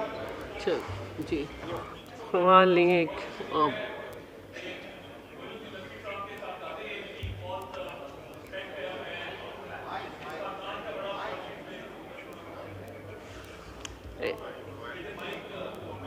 किधर से होता है? आप माइक इनका ऑन कर दिया करें जब मिनिस्टर साहब रिप्लाई। अब तो पटेल साहब भी कह रहे माइक खोल दे। मैं अजीमुद्दीन लखवी साहब, मोइनुद्दीन लखवी साहब के साहबजादे, इनकी बड़ी रिस्पेक्ट है और पंजाब में पॉलिटिक्स में इनका बड़ा मकाम रहा है, इनकी बड़ी रिस्पेक्ट करते हैं। तो ये जो ड्रग्स के हवाले से सवाल है, मैं हाउस का डेकोरम तो नहीं ख़राब करना चाहता, मगर इन्होंने कहा कि असेंबली में भी लोग मौजूद हैं, अगर निशानदेही कर देते तो बेहतर होता कि असेंबली का इससे क्या ताल्लुक़ है। और जहाँ तक देखिए हमारा जो 9C है उसके तहत उम्र कैद है और सजाए मौत है ड्रग्स के अंदर, इसमें कोई छूट नहीं है, कोई रिलैक्सेशन नहीं है। और जब भी मुल्ज़मान पकड़े जाते हैं ये बड़ी बड़ी मिकदार में आप टीवी पे देखते हैं कि जी वो जलाई जा रही है मंशियात, वो इसीलिए जलाई जाती है कि वो सोर्स तक पहुंचा जाता है। ये नहीं होता कि एक छोटे बंदे को पकड़ा, उससे जो बरामद हुई उसको सजा दे दी, उसकी इतला के ऊपर इंटेरोगेशन की बेस के ऊपर बड़े बड़े रैकेट्स को बस्ट किया जाता है। तो आए रोज़ आप देखते हैं कि जी करोड़ों की अरबों की जो है वो मंशियात उसको नजरे आतिश किया जा रहा है। वो इसलिए किया जाता है कि असल जो गैंग लीडर पीछे बैठे हैं उन तक रसाई हासिल की जाती है, छापे मारे जाते हैं। और इसमें देखिए एंटी नारकोटिक्स फोर्स ने बड़ा अपना किरदार अदा किया है, उसके अफसरान ने, उसकी जो पूरी अथॉरिटी है, कई दफ़ा उनकी शहादतें भी होती हैं, वो ड्रग ट्रैफिकर्स के खिलाफ लड़ते भी हैं। मगर देखिए ये देखना पड़ेगा कि सियासत को ड्रग्स से हम दूर रखें। अगर सियासत को ड्रग्स के अंदर लेके आएंगे तो बात बहुत दूर तक जाएगी। मैं यहाँ पे माहौल नहीं खराब करना चाहता। बहुत शुक्रिया। Thank you. जरताज गुल साहिबा। Thank you madam. मैडम मैंने क्वेश्चन करना था मिनिस्टर साहब से। शर्मिला साहिबा का जो क्वेश्चन है वो बहुत ही ज़बरदस्त है सर। ये ANF की अपनी रिपोर्ट है और सर जो मैडम ANF की रिपोर्ट है 29 अगस्त 2023 की है। ANF ने अपनी रिपोर्ट जिसका है द साइलेंट प्लेग, इसके नाम से इन्होंने अपना एक स्टडी कंडक्ट किया है जिसमें वो कह रहे हैं कि पाकिस्तान के जो एजुकेशनल इंस्टीट्यूट हैं, चाहे वो स्कूल हैं, चाहे वो कॉलेजेस हैं, चाहे यूनिवर्सिटीज़ से क्रॉस द पाकिस्तान, उसमें एजुकेशनल इंस्टीट्यूट में ड्रग्स का यूज़ है वो 53% है। बहुत ही अलार्मिंग है। 53% का मतलब है मैडम कि अगर हर दूसरा स्टूडेंट जो है वो ड्रग एडिक्ट है।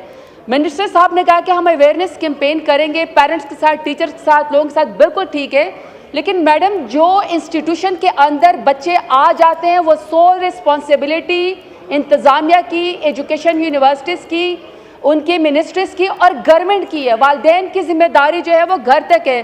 तो ये मैम जब इन्होंने अपना बताया कि अगस्त 2023 में 53% स्टूडेंट्स में इतना बड़ा ड्रग्स का यूज़ है एजुकेशन इंस्टीट्यूट में, तो हमें टारगेट बताया जाए कि ये अगले साल तक 53% से ये कितना नीचे लेकर आएंगे और ये कब हमें टारगेट बताएंगे कि इसके ऊपर ये किस तरीके के साथ मिलके ये काम करेंगे। हम भी इसके साथ काम करने को तैयार हैं क्योंकि बच्चे मैडम हमारे भी हैं, लेकिन ये बहुत ही ख़तरनाक बात है कि मौजूदा इन्हीं के दौरे हुकूमत में ये 53% तक हाईएस्ट तक पहुँच गया है। Thank you ma'am. Thank you जी। पिछले साल अगस्त से लेके अब हम अगले साल अक्टूबर में मौजूद हैं और मैं बिल्कुल डिनाई नहीं करूंगा कि ये प्रॉब्लम एग्जिस्ट नहीं करता। ये प्रॉब्लम एग्जिस्ट करता है और इस प्रॉब्लम का तदारक ज़रूरी है। और बहुत अच्छी बात है इन्होंने अगर इसमें अपना रोल प्ले करने के हवाले से तजवीज़ दी है। तो मैडम मैं ये समझता हूँ कि अगर ये मामला इस पर सैर हासिल गुफ्तगू के लिए इसको कमेटी को रेफ़र कर दें और बतौर स्पेशल इन्वाइटी मैडम को भी इंक्लूड कर लें, लतफ़ी साहब को भी इंक्लूड कर लें, यहाँ से भी जो बात की गई है वो भी इंक्लूड कर लें, तो मैं समझता हूँ कि ये पूरे हाउस का एक इसमें पार्टिसिपेशन भी हो जाएगी और ये एजुकेशनल इंस्टीट्यूशंस वाले मामले को हम तमाम पॉलिटिकल पार्टीज मिल के इसमें अपना किरदार अदा कर सकेंगे जो हाउस के अंदर मौजूद हैं। और ये एजुकेशनल इंस्टीट्यूशन में देखिए, जहाँ मैंने कहा कि सरकार का एक किरदार है, वहाँ पे पेरेंट्स का बहुत बड़ा किरदार है, टीचर्स का बहुत बड़ा किरदार है, मीडिया का बहुत बड़ा किरदार है। इस मसले को हम सब ने मिल के हल करना है। अगर स्पेशल कमेटी भी इसके लिए बनती है तो मुझे कोई इतराज़ नहीं है इस एक इशू के लिए कि जहाँ पे एजुकेशनल इंस्टीट्यूशंस में ड्रग्स का मामला है, आप अगर स्पेशल कमेटी कॉन्स्टिट्यूट कर दें और इधर से भी मेंबर्स लें, इधर से भी लें, तो आई थिंक ये हम अपना इसमें हिस्सा डाल सकेंगे। बहुत शुक्रिया जी। Thank you. जनाब महमूद खान अचकज़ई साहब, इसको देख लेंगे प्लीज़। जी मैडम स्पीकर साहब, मुझे पता है मेरे सवाल का जवाब नहीं आएगा, लेकिन चूँकि हम असम्बली में है, मुस्तकबिल का मौरख देखेगा रिकॉर्ड को, हमारे वज़ीर साहब जो शरीफ आदमी हैं, क्या वो ये बता सकेंगे पाकिस्तान की बड़ी कॉम्पिटेंट इंटेलिजेंस एजेंसी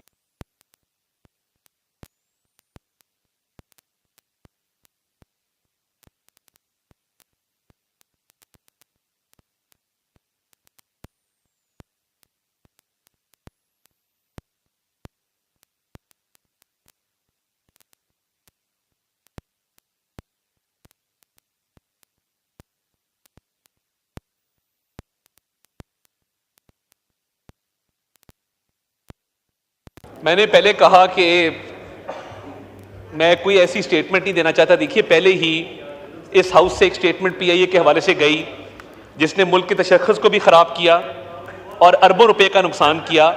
आज जब वर्जिन अटलांटिक का मालिक किसी सियासी लीडर के हक में ट्वीट करता है तो समझ आती है कि वर्जिन एयरलाइंस को कितना फ़ायदा हो। मैं इन बातों में जाना नहीं चाहता। मैंने इसीलिए कहा कि इस पर अगर एक स्पेशल कमेटी बना दें या कमेटी को रेफ़र कर दें, मैं बग़ैर जाँच पड़ताल के किसी मेंबर के ऊपर एस्पर्जन्स कास्ट करूं या उसके कैरेक्टर पे करूं या उसका कहीं पे लिंक जो है उस हवाले से बात करूं, ये floor of the house coming from a minister बहुत नामुनासिब होगा। इसीलिए मैंने कहा कि अगर ऐसी कोई बात है और ऑनरेबल अचकज़ई साहब की नॉलेज में ऐसी कोई बात है इस साइड से या इस साइड से, वो ज़रूर इस पर बात कर लें, मगर बेहतर होगा कि ये मामला सैर हासिल गुफ्तगू कमेटी के अंदर हो जाए। इसमें क्या स्पेशल कमेटी की बात करें या नहीं करें, मेरा ख्याल है कि कोई भी स्पेसिफिक नाम आए बगैर एक बात हो रही है, तो अगर कोई ऐसी बात है तो बाद में इसको देखा जाएगा। Next question 147 is defer till the next rota day. Now the next question ma'am Sharmila साहिबा फारूकी हशाम। शुक्रिया मैडम। मैं बिल्कुल सराहना चाहूँगी। क्वेश्चन नंबर क्वेश्चन 148 आंसर में be taken as read. Madam Ata Tarar साहब बहुत दिलेर दिली के साथ इस मिनिस्ट्री का जवाब दे रहे हैं। I think he must be commended for this. Madam मेरा सप्लीमेंट्री सवाल ये है कि ये जो रैपिड रिस्पांस यूनिट है, ये सिंध गवर्नमेंट का एक बहुत अच्छा इनिशिएटिव है टू कंट्रोल नारकोटिक्स, और इसमें इनको बड़ी खातिर खा कामयाबी नसीब हुई है। मेरा सवाल ये है इनसे कि फेडरल लेवल से इस यूनिट को क्या सपोर्ट दी जा रही है with regard to budget, man power, training, expertise and equipment, क्योंकि सिंध एक छोटा सूबा है, वो अपने तहत काम तो कर रहा है, लेकिन ऐसे अच्छे इनिशिएटिव्स के अंदर वफाक का ये काम है और ज़िम्मेदारी है और एक गुड जेस्चर होता है कि वो आगे बढ़ के उनकी मदद करें। तो ये क्या कह रहे, क्योंकि ये जो ड्रग्स का मामला है, ये जो सप्लाई चेन है, ये कार्टल्स है, it's a very complex issue और ये कोई एक सूबा अकेले मिलके नहीं कर सकता। तो मेरी गुजारिश ये होगी कि क्या किसी किस्म की कोई सपोर्ट, कोई बजटरी सपोर्ट दी जा रही है सिंध गवर्नमेंट को, कोई एक्सपर्टीज़, मैन पावर की ट्रेनिंग कुछ दी जा रही है कि नहीं? मेरे पास PDM गवर्नमेंट के दौरान एज SAPM थोड़ी देर नारकोटिक्स का चार्ज रहा, इसलिए थोड़ा एक्सपीरियंस भी है इस फील्ड का। मैं ये कहना चाहता हूँ कि देखिए, एक तो इंटर एजेंसी टास्क फोर्स का क़याम अमल में लाया गया है कि तमाम जो ड्रग ट्रैफिकिंग पे काम हो रहा है और एंटी नारकोटिक्स पे काम हो रहा है, सूबाई हुकूमतें और फेडरल गवर्नमेंट का आपस में उसमें कोई ना कोई कोऑर्डिनेशन का मैकेनिज्म हो। उसके लिए जो इंटर एजेंसी टास्क फोर्स बनाई गई है, उसमें ना सिर्फ सूबाई हुकूमतें, तमाम लॉ इन्फोर्समेंट एजेंसीज उसका हिस्सा हैं और बड़ी खुश असलूबी के साथ, बड़े अच्छे तरीके के साथ हैंड होल्डिंग भी हो रही है। और जैसा आपको मालूम है कि जो ANF है उसके पुलिस स्टेशंस हर प्रोविंस के अंदर मौजूद हैं। जब राना सनाउल्लाह खान साहब पे ड्रग्स डाले गए तो मेरा पहली दफ़ा इत्तेफाक हुआ ANF का दौरा करने का किसी पुलिस स्टेशन का। उससे पहले मुझे नहीं पता था कि लाहौर के अंदर भी ANF का पुलिस स्टेशन मौजूद है। वो जब मोमी लिफाफे से उन्होंने इतनी बड़ी 15 किलो हेरोइन निकाल के पकड़ाई ANF के एहलकारों को, और मैं फिर थाने जाके देखा कि वो वहाँ पे हेरोइन मौजूद थी, तो मुझे पता लगा कि ये ANF जो है इसके थाने बड़े बड़े शहरों में मौजूद हैं। तो ANF खुद भी प्रोविंसेस के अंदर कार्रवाइयाँ भी करती है, पुलिस स्टेशन भी मौजूद हैं। इसके साथ साथ सिंध गवर्नमेंट को मैं इस पर कमेंट करना चाहता हूँ कि इन्होंने बहुत अच्छा काम किया कि प्रोविंसेस में कैपेसिटी नहीं थी कि अलहदा से ड्रग ट्रैफिकिंग को, एंटी नारकोटिक्स को डील किया जाए।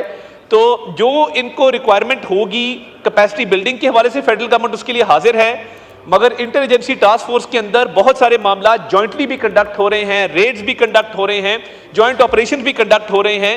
अगर मजीद को रिक्वायरमेंट होगी तो मैं इन्हें रिक्वेस्ट करूंगा कि वहां से हमें रिक्वायरमेंट ले दें, तो उस पर जो हो सका हम करेंगे इंशाल्लाह ताला जी। बहुत शुक्रिया। मैडम मुसर्रत रफ़ीक साहिबा। Thank you madam chairperson. मेरा मिनिस्टर साहब से छोटा सा सवाल है कि मंशियात की ऑनलाइन सप्लाई को रोकने के लिए क्या कदम उठाया जा रहा है?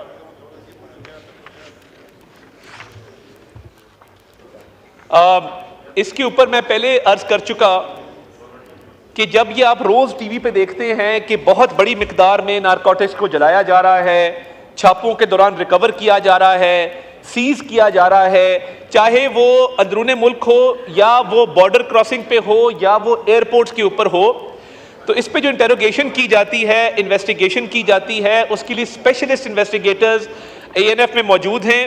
उसके ज़रिए जो सप्लाई लाइन की बात हुई है उन लोगों तक पहुंचा जाता है जो इस सब के ज़िम्मेदार हैं। मैं मिनिस्ट्री ऑफ इंफॉर्मेशन की तरफ से पहले कमिट कर चुका कि हम इस पे एक प्रॉपर कैंपेन चलाएंगे, आपको टीवी पे नजर आएगी नेक्स्ट वीक। और आपको याद होगा PTV ने 90s के अंदर एक ड्रामा प्रोड्यूस किया था धुआं के नाम से, बड़ा सटल मैसेजिंग थी और उसमें किया गया था, उसमें ड्रग ट्रैफिकिंग को, ह्यूमन ट्रैफिकिंग को अनकवर करने के लिए एक मोटिवेशन दी गई थी। अनफॉर्चुनेटली आजकल जो मीडिया के अंदर ड्रामे बनाए जाते हैं, फिल्में बनाई जाती हैं, एक विलन वर्शिप का कॉन्सेप्ट आ गया है कि जहां पे विलन्स को ग्लोरीफाई किया जाता है और उनकी एक हीरो वर्शिप पैदा की जाती है। तो नैरेटिव डोमेन के अंदर भी मेरी रिक्वेस्ट होगी कि ये जो विलन वर्शिप का मामला आया है इसको हम काउंटर करें। और हम फेडरल गवर्नमेंट ने इस दफ़ा बजट भी मुख्तस किया है कि एंटी ड्रग ट्रैफिकिंग के ऊपर फिल्म भी बनाई जाएँ और ड्रामाज भी बनाए जाएं, उसके लिए बजट अवेलेबल है, तो उस पर भी इंशाल्लाह ताला भरपूर काम करेंगे ताकि अवेयरनेस रेज की जा सके। मैडम शगुफ्ता जुमानी साहिबा। बहुत शुक्रिया जनाब चेयरमैन साहिबा। सर चेयरमैन साहिबा, बहुत सी तफसीलन जवाब आ रहे हैं मिनिस्टर साहब की तरफ से, लेकिन देखिए यहाँ पे बात पूछी गई है सिंध प्रोविंस के बारे में, और सिंध प्रोविंस जो है वो एक साइड पे है और बहुत से प्रोविंसेस के बॉर्डर लगते हैं। तो ये जो उन्होंने अभी फरमाया ANFD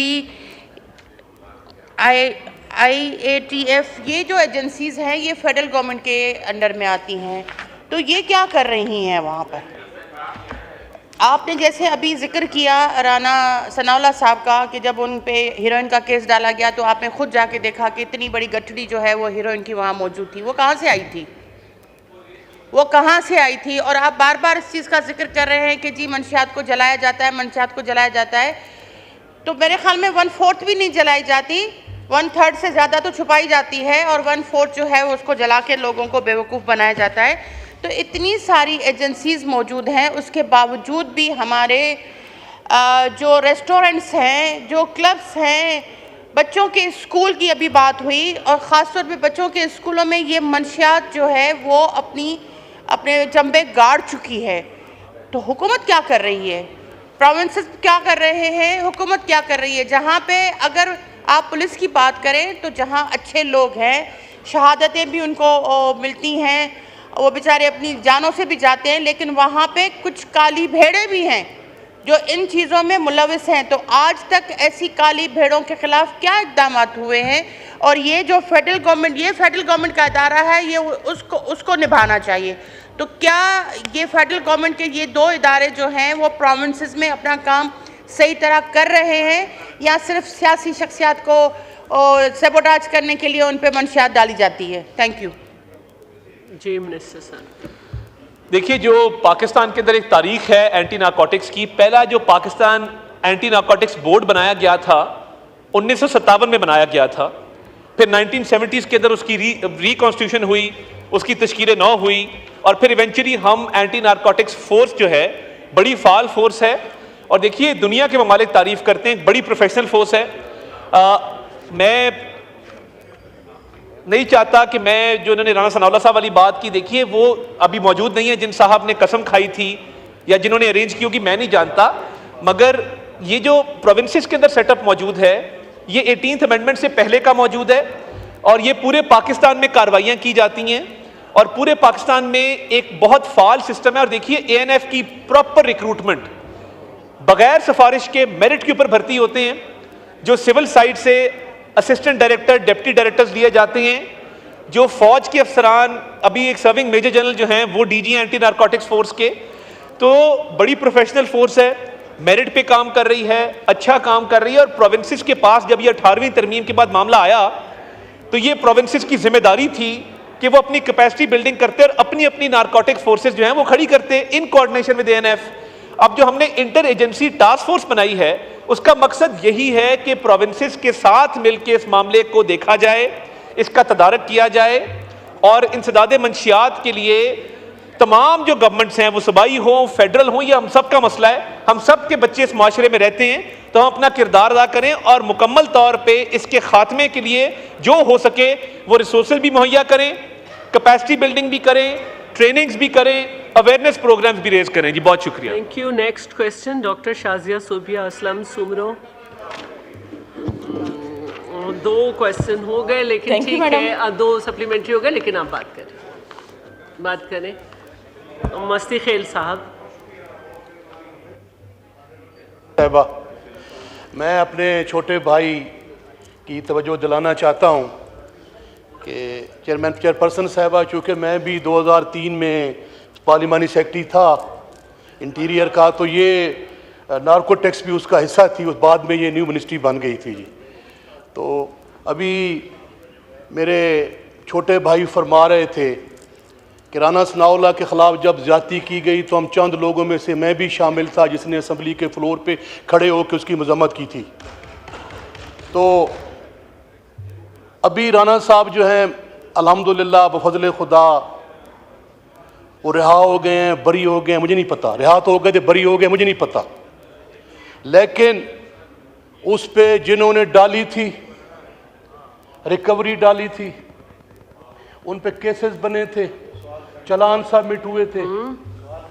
उसके बाद अगर वो तो हो गए, मेरा कहने का मकसद ये है कि जब तक हम जजा और सजा का ये कानून यहाँ लागू नहीं करेंगे, जुल्म ज्यादती नाइंसाफी नहीं करेंगे, अच्छा उसके बाद उनके खिलाफ जिन्होंने डाली थी क्या एक्शन हुआ? नंबर दो मैं कहना चाहता हूँ कि मुझे अफसोस के साथ कहना पड़ रहा है कि इंतहाई रिलायबल सोर्सेज के ज़रिए कि जो पाकिस्तान की यूथ है उसको एक प्लानिंग के तहत तबाह बर्बाद किया जा रहा है।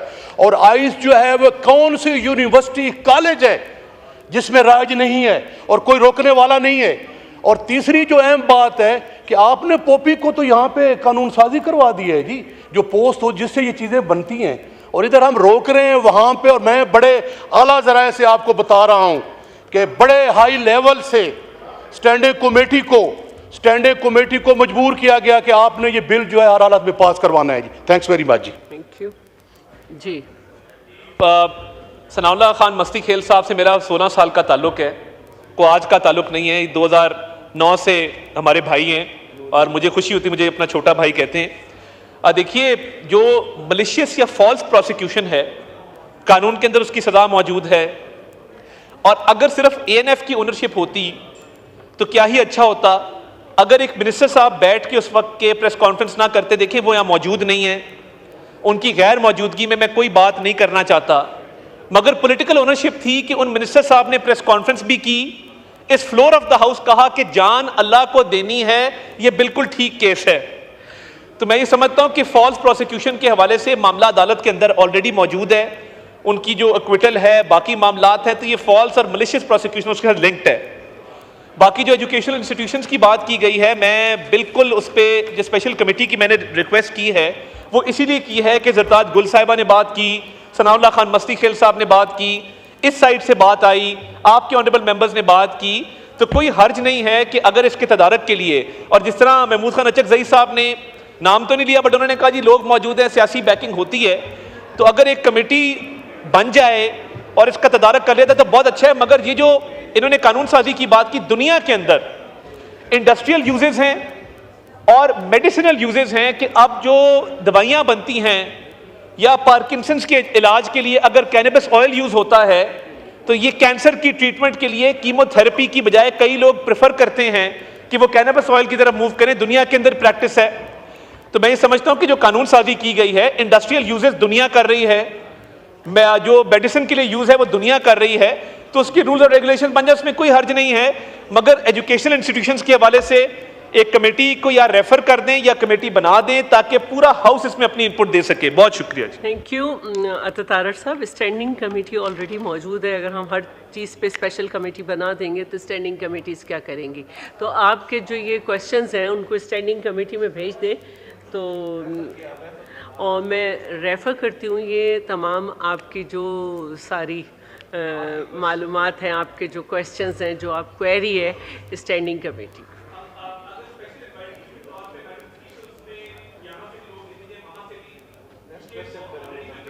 चलें ये मैं स्टैंडिंग कमेटी के जो भी हेड हैं वो सुन भी रहे होंगे, वो खुद भी कर सकते हैं। Next question doctor Shazia Subia Aslam Soomro साहिबा। जी थैंक यू मैडम। मैडम मेरा supplementary question number please. Question number 149। Answer में be taken as read. Madam जो मुझे तफसीली जवाब दिया गया है मैं इससे सेटिस्फाइड नहीं हूँ, क्योंकि कुछ अर्सा पहले आपको भी याद होगा कि एक कश्ती डूबी थी जिसमें बहुत ज़्यादा पाकिस्तानी भी सवार थे। तो मेरा सवाल ये है कि ये माफिया के जितने भी ये ट्रैवलिंग एजेंट हैं उनमें से कितने एजेंट कंपनीज़ को या एजेंट्स को पकड़ा गया है और उनको क्या सज़ा दी गई है, क्योंकि जो जवाब में सज़ाएँ बताई गई हैं वो मेरे ख्याल में नाकाफ़ी हैं, क्योंकि वो ह्यूमन ट्रैफिकिंग ज़्यादा से ज़्यादा होती जा रही है। Thank you. एक तो 1 घंटे से ऊपर हो गया क्वेश्चन आवर को, मैं सिर्फ आपकी तवज्जो उस तरफ दिलवाना चाहता हूँ। मैं हाजिर हूँ, मैं हाजिर हूँ। मैं आप जुम्मे तक भी चलाना चाहें, मैं इस चीज़ के लिए हाजिर हूँ। बस मैंने कहा मैं ऑनरेबल चेयर के नोटिस में ये बात दे दूँ। जहाँ तक यहाँ पे अभी 1 आवर नहीं हुआ है, ठीक है। जहाँ तक आप घबरा गए तो मैं कर दूँ। नहीं, मैं हाजिर हूँ जी। कलेक्टिव मिनिस्ट्रियल रिस्पॉन्सिबिलिटी है। मैं तो आप 2 बजे तक चलाएं, 3 बजे तक चलाएं, मैं मौजूद हूँ जी।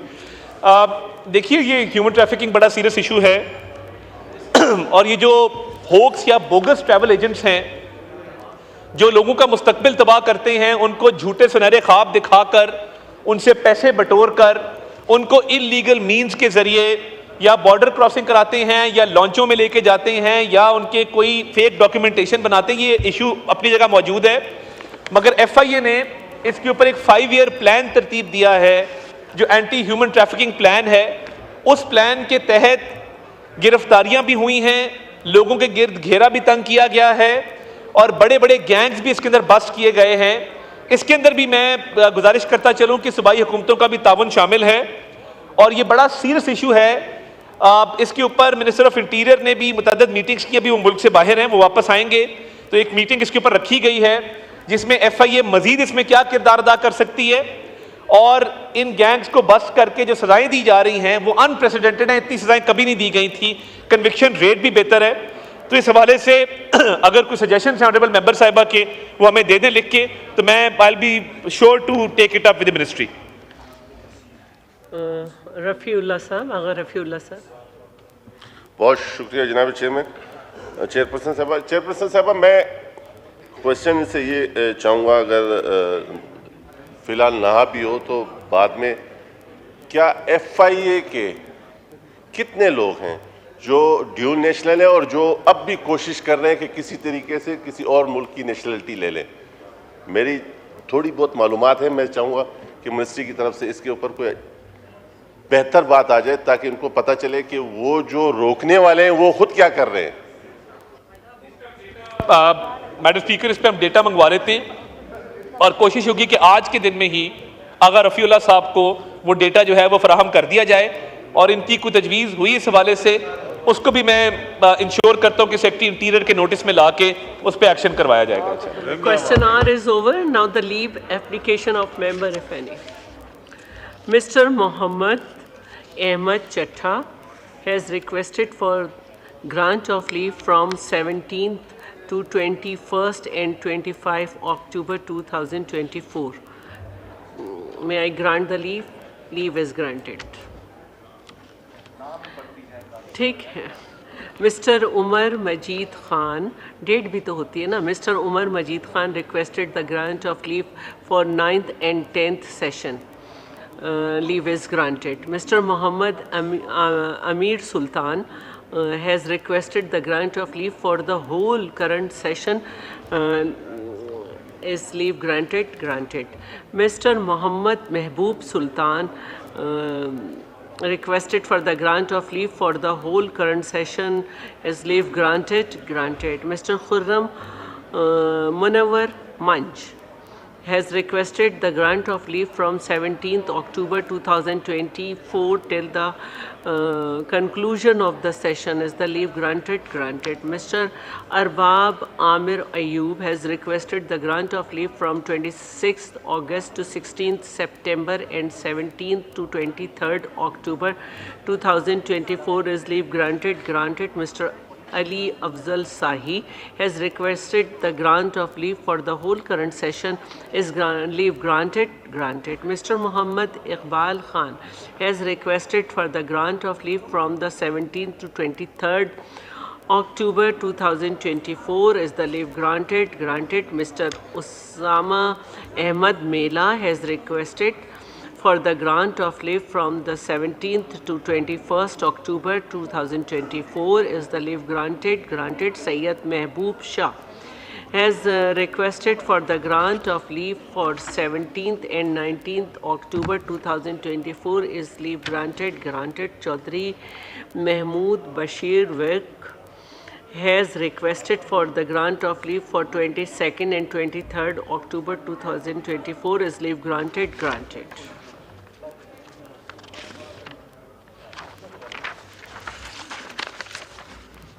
Mr. Muhammad Shabir Ali Qureshi has requested for the grant of leave for 20th and 21st October 2024. Is leave granted? Granted. Mr. Muhammad Bashir Khan has requested the grant of leave for 20th and 21st October.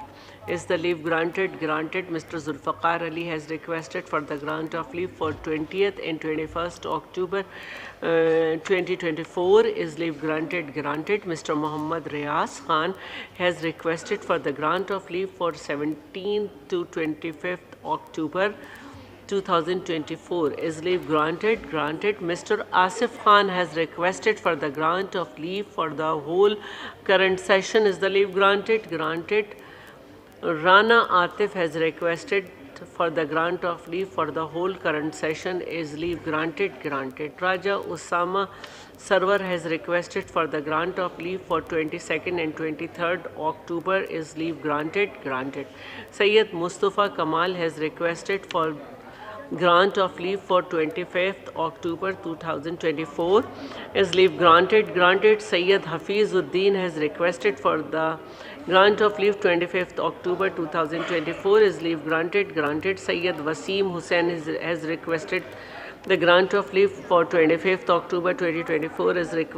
Is leave granted? Granted. Mr. Muhammad Moin Amir Pirzada has requested the grant of leave for 25th October. Is leave granted? Granted.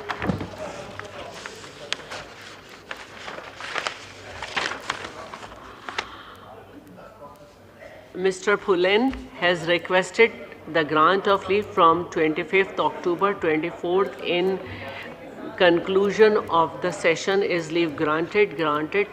Ms. Sufia Abbas, Ms. Shafqat Abbas, sorry, has requested for the grant of leave for 25th October 2024 is leave granted. Mr. Sabine Ghori has requested for the grant of leave for 25th October 2024 is leave granted. Jam Abdul Karim Bejar has requested for the grant of leave for 22nd, 23rd and 25th October 2024 is leave granted. Mr. Afzal Muhammad Khan has requested the grant of leave 22nd, 23rd, 25th October 2024 is leave granted. Mr. Abdul Qadir Patel has requested the grant of leave for 22nd and 23rd October 2024 is leave granted. Malik Muhammad Amir Dogar has requested the grant of leave for 22nd, 23rd, 25th October 2024 is leave granted. Makhdoom Jamiluz Zama has requested for the grant of leave for 22nd October 24th till conclusion of the session is leave granted. Mr. Zulfaqar. Allahu Akbar. Allahu Akbar. Allahu